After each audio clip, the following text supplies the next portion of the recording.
ഇവിടെ നേരത്തെ ശ്രീ സുഹാസ് പ്രസ്താവിച്ചതുപോലെ കഴിഞ്ഞ 3 വർഷത്തിൽ അരിപ്പാറ ജലവൈദ്യുത പദ്ധതി, പയ്യന്നൂർ സൗരോർജ്ജ നിലയം, business jet terminal, import cargo terminal, aero launch ഇത്തരം പ്രധാന പദ്ധതികൾ സിയാൽ കമ്മീഷൻ ചെയ്തു.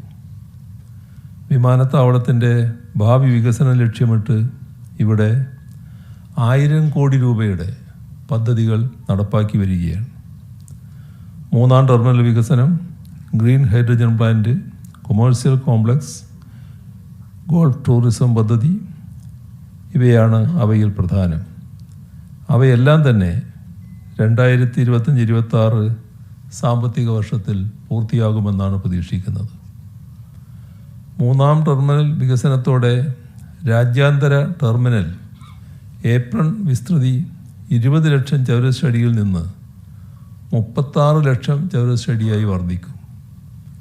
52 വിമാനങ്ങൾ ഒരേ സമയം സിയാലിൽ പാർക്ക് ചെയ്യാനാകും. രാജ്യാന്തര ടെർമിനൽ വിസ്തൃതി 15 ലക്ഷം ചതുരശ്ര അടിയിൽ നിന്ന് 21 ലക്ഷം ചതുരശ്ര അടിയായി വർദ്ധിക്കും. കൊമേഴ്സ്യൽ കോംപ്ലക്സിൻ്റെ നിർമ്മാണം പൂർത്തിയാകുന്നതോടെ സിയാലിൻ്റെ വ്യോമയാന ഇതര വരുമാനം വലിയ തോതിൽ വർദ്ധിക്കും. പുതുതായി നടപ്പാക്കുന്ന പദ്ധതികളിലൂടെ 30,000 തൊഴിലുകൾ സൃഷ്ടിക്കപ്പെടുമെന്നാണ് കണക്കാക്കപ്പെടുന്നത്.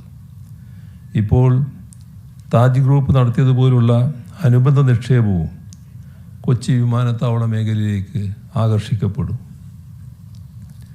ഒരു വിമാനത്താവളത്തിൻ്റെ വികസനം ഒരു മേഖലയുടെ തന്നെ സാമ്പത്തിക സാമൂഹിക മേഖലകളിൽ എത്രമാത്രം സ്വാധീനം ചെലുത്തുമെന്നതിൻ്റെ ഉദാഹരണമാവുകയാണ് സിയാലിൻ്റെ ഈ ഇടപെടലുകൾ.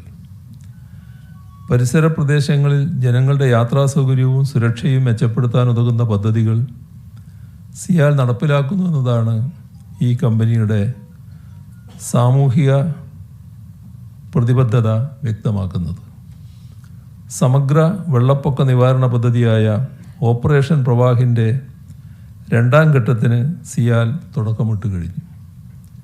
ഏകദേശം 150 കോടി രൂപ ചെലവിട്ട് പെരിയാറിൽ നിന്ന് ചെങ്ങൽത്തോട് തുടങ്ങുന്ന ഭാഗത്ത് regulator cum bridge, Chowwara, Puliyampally, Madathalmoola എന്നിവിടങ്ങളിൽ പാലങ്ങൾ നിർമ്മിക്കുന്നതിനായി സർവേ നടപടികൾക്ക് തുടക്കമിട്ട് കഴിഞ്ഞു. 1 വർഷത്തിനുള്ളിൽ നിർമ്മാണം പൂർത്തിയാക്കാനാകും എന്നാണ് കരുതുന്നത്. അകപ്പറമ്പിൽ റെയിൽവേ മേൽപ്പാലം നിർമ്മിക്കാനുള്ള പദ്ധതി ഏറ്റെടുക്കാനും ഡയറക്ടർ ബോർഡ് അനുമതി നൽകിയിട്ടുണ്ട്. വിമാനത്താവളത്തിനോട് ചേർന്നുള്ള 4 പഞ്ചായത്തുകളിലും ഒരു മുനിസിപ്പാലിറ്റിയിലുമായി സിയാലിൻ്റെ സാമൂഹിക പ്രതിബദ്ധതാ പരിപാടിയുടെ ഭാഗമായി നിരവധി ജനക്ഷേമ പരിപാടികളാണ് നടപ്പാക്കി വരുന്നത്. അവയുടെ നടത്തിപ്പുമായി ബന്ധപ്പെട്ട് അതാത് പ്രദേശങ്ങളിലെ ജനപ്രതിനിധികളുമായി ഇക്കാര്യത്തിൽ ക്രിയാത്മകമായ ചർച്ചകൾ സിയാൽ നടത്തി വരുന്നുമുണ്ട്. ഇന്ത്യൻ വ്യോമയാന മേഖലയിൽ ഉണ്ടാകുന്ന വലിയ മാറ്റങ്ങൾ ഉൾക്കൊള്ളാൻ തക്കവിധമുള്ള ഭാവി പരിപാടികളാണ് സിയാൽ ആസൂത്രണം ചെയ്ത് നടപ്പാക്കി വരുന്നത്. നിലവിൽ 28 വിമാന കമ്പനികൾ ഇവിടെ പ്രവർത്തിക്കുന്നുണ്ട്. പ്രതിദിനം 225 സർവീസുകളാണ് സിയാൽ കൈകാര്യം ചെയ്യുന്നത്. ഇപ്പോൾ നടപ്പാക്കി വരുന്ന പ്രവൃത്തികൾ പൂർത്തിയാകുന്നതോടെ ദക്ഷിണേന്ത്യയിലെ ഏവിയേഷൻ ഹബ്ബ് എന്ന നിലയിലേക്ക് സിയാലിന് ഉയരാൻ കഴിയും. കൂടുതൽ വിമാന കമ്പനികളെ ആകർഷിക്കുക, പ്രാദേശികമായ കണക്ടിവിറ്റി വർദ്ധിപ്പിക്കുക, പരമാവധി സേവനങ്ങൾ ഡിജിറ്റൈസ് ചെയ്യുക, അത്യാധുനിക സുരക്ഷാ സംവിധാനങ്ങൾ ഏർപ്പെടുത്തുക, MRO സേവനങ്ങൾ മെച്ചപ്പെടുത്തുക എന്നിവയിലൂടെ രാജ്യത്തിൻ്റെ തന്നെ പ്രവേശന കവാടമായി മാറുക എന്നതാണ് സിയാലിൻ്റെ ലക്ഷ്യം. അതിനായി യൂറോപ്യൻ യൂണിയൻ രാജ്യങ്ങളിലേക്ക് സർവീസ് തുടങ്ങുന്ന എല്ലാ എയർലൈനുകൾക്കും പാർക്കിംഗ്, ലാൻഡിംഗ് ഫീസ് ഒഴിവാക്കിയിട്ടുണ്ട്. രാജ്യത്തെ നഗരങ്ങളെ ബന്ധിപ്പിച്ച് സർവീസ് നടത്തുന്ന തുടക്കക്കാരായ വിമാന കമ്പനികൾക്ക് പാർക്കിംഗ് ഫീസിൽ ഇളവ്, സൗജന്യ നിരക്കിൽ ടെർമിനലിനുള്ളിൽ തന്നെ ഓഫീസ് കെട്ടിടങ്ങൾ തുടങ്ങിയ സൗകര്യങ്ങളും വാഗ്ദാനം ചെയ്തിട്ടുണ്ട്. ഇത്തരം കാര്യങ്ങളെല്ലാം തന്നെ കാലത്തിനനുയോജ്യമായി സിയാൽ ചിന്തിക്കുകയും പ്രവർത്തിക്കുകയും ചെയ്യുന്നതിൻ്റെ ഉദാഹരണമാണ് ഇതെല്ലാം.